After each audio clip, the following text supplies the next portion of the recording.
El jardín de las historias. Un viaje por el mundo a través de los cuentos, leyendas, relatos y consejos que nos abren las puertas al corazón humano. Una invitación a mantener vivo el fuego del viejo arte de contar historias.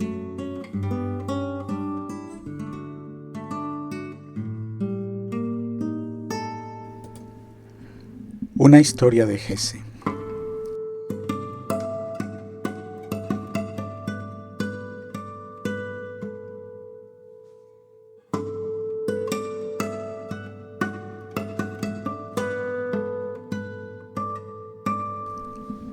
Como los pecados hay que confesarlos, reconozco que fui un lector apasionado de las novelas de Hermann Hesse.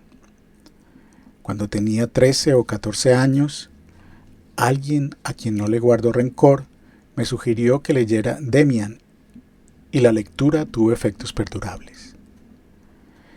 Esa historia de personajes oscuros y pájaros simbólicos se acomodó impunemente en las estructuras de mi ser. La identidad incierta que tenía en aquel tiempo se sintió especial y a gusto, encarnando ese relato de secretos destinados a unos pocos elegidos. Tardé poco en meterme en otros libros del alemán.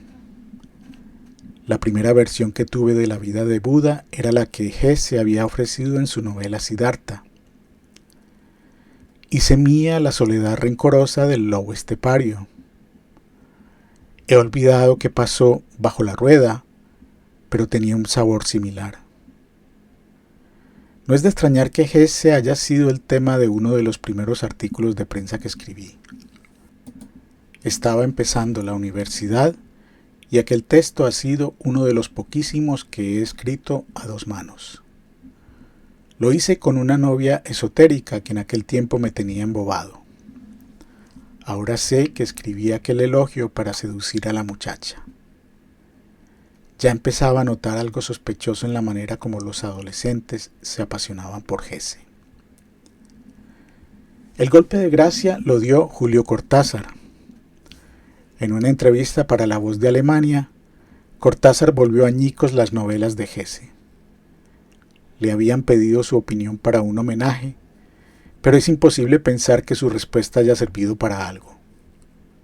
Lo llamó truculento y mentiroso, burguesito ciego, reforzador de individualismos en un mundo donde lo más necesario era la solidaridad.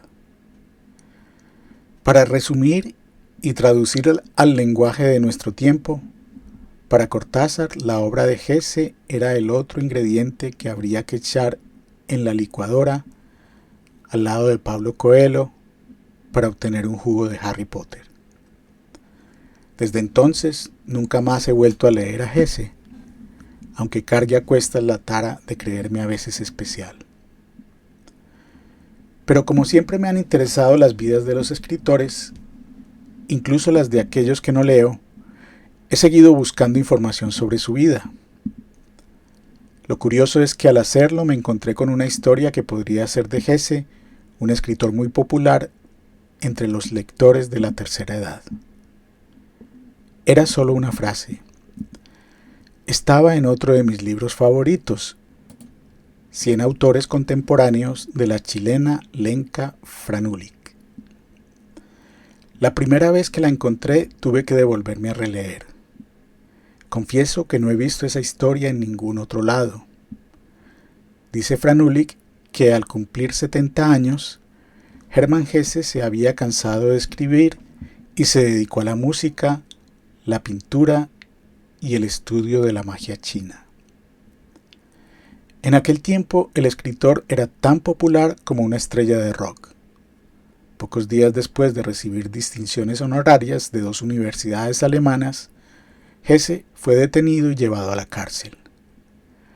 Había sido acusado y condenado por usar la magia china para seducir a una muchacha. No deja de enternecerme ese episodio casi siempre escamoteado en su biografía. Se me antoja que esa anécdota perdida de su vida es la mejor historia de Hermann Hesse.